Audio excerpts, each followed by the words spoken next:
Pour cet exercice, on doit résoudre l'équation d'inconnu x appartenant à R, 2 puissance 2x moins 3 puissance x moins 1 demi est égal à 3 puissance x plus 1 demi moins 2 puissance 2x moins 1. Alors l'objectif évidemment est de calculer x, et pour cet exercice, il faut évidemment bien avoir en tête que a puissance x est une puissance réelle et qu'elle est donc définie par exponentielle x ln de a.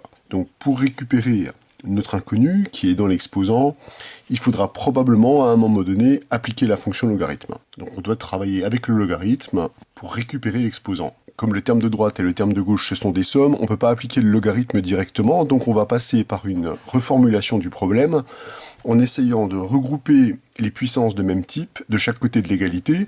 On verra si on est capable d'appliquer le logarithme ensuite dans de bonnes conditions. Donc on va tenter de reformuler le problème, et pour cela, on va procéder par équivalence.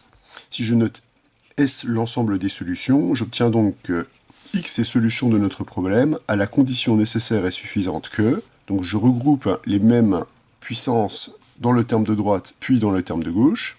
Donc je vais récupérer pour les puissances de 3, 3 à la puissance x plus 1 demi plus 3 à la puissance x moins 1 demi. Et pour les puissances de 2, je vais récupérer 2 à la puissance 2x plus 2 à la puissance 2x moins 1. C'est plutôt intéressant puisque on sait que les puissances se factorisent bien. En utilisant les règles de calcul sur les puissances, ici je peux factoriser 3 à la puissance x moins 1 demi. Je vais obtenir ici 3 et ici 1. Et là, je factorise la puissance qui a le plus petit exposant, donc 2 à la puissance 2x moins 1. Et avec les règles de calcul sur les puissances, on va obtenir ici 2 plus 1. On constate alors, en réduisant le terme de droite et le terme de gauche, que le facteur qu'on obtient est ici à gauche une puissance de 2, c'est 4, c'est 2 au carré, et ici une puissance de 3, c'est 3 à la puissance 1. On peut donc simplifier les puissances obtenues en mettant les puissances de 3 avec les puissances de 3. Dans le membre de gauche, on récupère 3 à la puissance x moins 3 demi, et dans le membre de droite, on va récupérer 2 à la puissance 2x moins 3. Comme on a une puissance simple de chaque côté, c'est maintenant le temps d'appliquer la fonction logarithme pour récupérer l'exposant, puisque notre objectif c'est de calculer x, donc il faut à un moment donné récupérer le terme qui dépend de x. On va donc appliquer la fonction logarithme, ce qui est bien possible puisque les deux termes qui sont ici sont strictement positifs. Donc en appliquant le logarithme à a puissance x, on va récupérer x ln de a, on obtient ici x moins 3 demi ln de 3, et ici on fait tomber la puissance et on récupère 2x moins 3 ln de 2.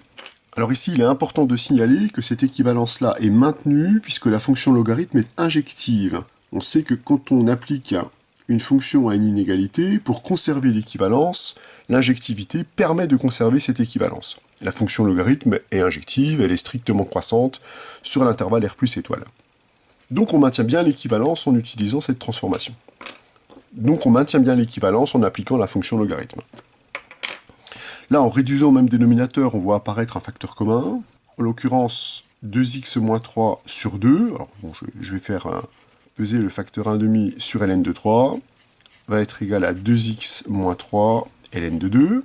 Ça nous permet de faire une factorisation. Si on regroupe les termes dans le premier membre, on va obtenir 2x moins 3 ln de 3 sur 2 moins ln de 2. Ce produit est égal à 0. Or, comme ln est injective, ln de racine de 3 et ln de 2 sont différents, donc ce terme-là est a priori différent de 0. Comme ce produit de facteur est nul et que ce facteur n'est pas nul, ceci est encore équivalent à dire que 2x moins 3 est égal à 0. Or ici, on a une équation du premier degré qui possède comme seule solution 3 demi. Étant donné qu'on a raisonné par équivalence, on a de la chance, en reformulant le problème, on est arrivé à résoudre l'équation sans perdre aucun renseignement. On peut donc conclure que l'ensemble des solutions de cette équation, c'est 3,5. Il y a donc une seule solution à cette équation.